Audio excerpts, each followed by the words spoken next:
qui marche.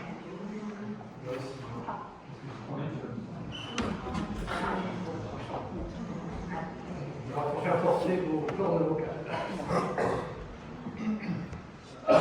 Les Juifs ont été perçus comme l'incarnation même de l'étranger, une sorte de figure symbolique qui représente la différence irrémédiable. Leur présence a contribué à l'idée d'une différence entre eux et nous. En 1987, lors d'une interview télévisée, l'homme politique d'extrême droite Jean-Marie Le Pen a suscité une vive controverse en déclarant que les chambres à gaz n'étaient qu'un point de détail dans l'histoire de la Seconde Guerre mondiale. Ces déclarations sont bien évidemment qualifiées d'antisémites.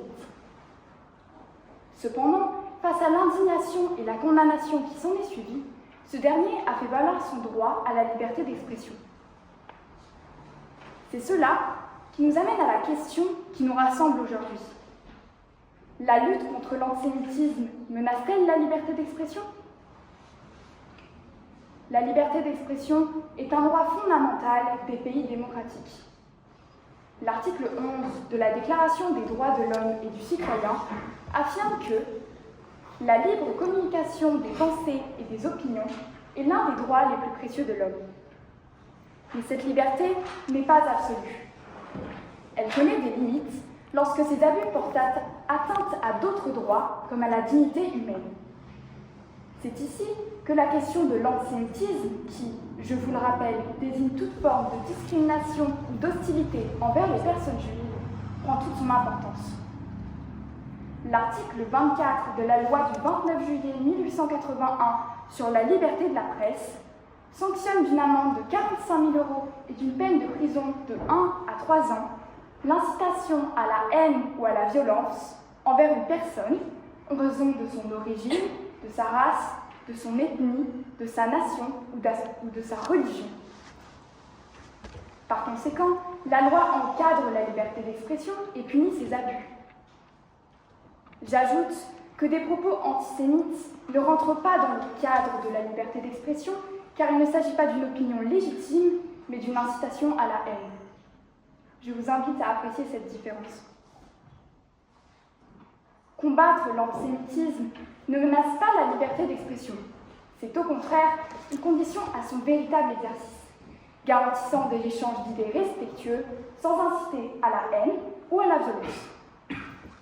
Nous vivons aujourd'hui dans une société où la haine se diffuse rapidement, notamment avec les réseaux sociaux.